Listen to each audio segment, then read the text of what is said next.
مرحبا أهلا النوادي.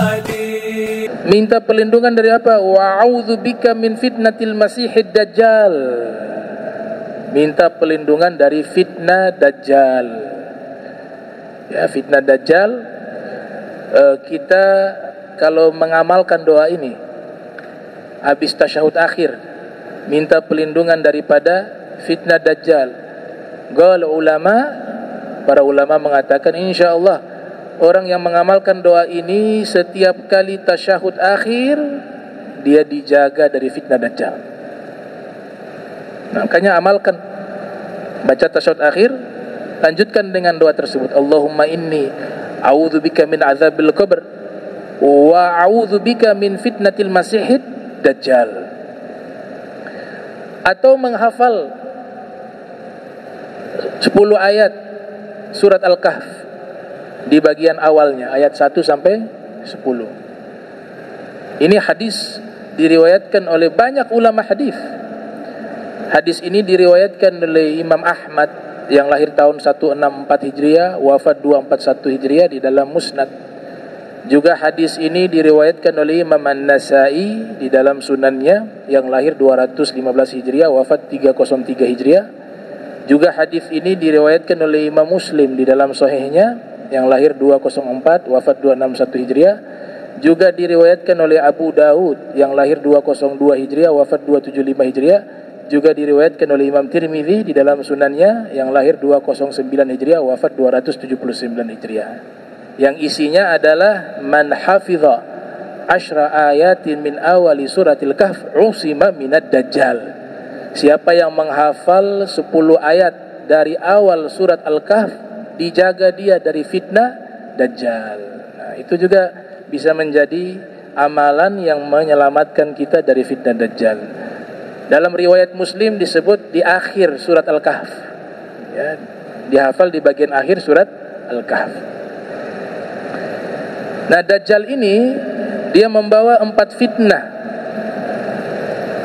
Yang pertama fitnatul ghina, menguji. Fitnah maknanya imtihan, ujian. Orang yang imannya lemah, dia muslim, dia sholat, dia puasa juga, tapi imannya lemah, dia punya keyakinan yang kuat, itu dikatakan bisa terpengaruh oleh dajjal. Karena dajjal menguji bukan hanya dalam masalah agama, tapi masalah apa? Harta. Kau ikut saya jadikan kamu kaya raya. Itu fitnah dajjal. Nah, orang yang di zaman sekarang hanya karena uang, kekayaan bisa berubah dia, bahkan bisa menanggalkan keulamaannya misalnya, hanya karena uang. Nah, orang sekalipun dia itu gelarnya ulama saat ini, seandainya dajjal muncul, diuji dengan kekayaan, dia ikut. Kenapa? Karena lemahnya iman. Diuji dengan harta. Itu fitnah dajjal yang pertama. Makanya di dalam surat Al-Kahf dikatakan isyarat itu ada.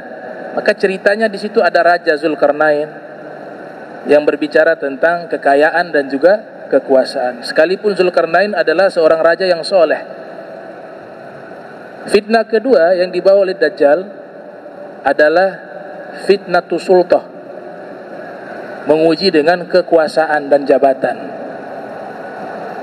Fitnah yang ketiga fitnatud din, diuji agama. Banyak sekarang aliran-aliran menyimpang, ada orang mengaku nabi tapi masih ada aja pengikutnya.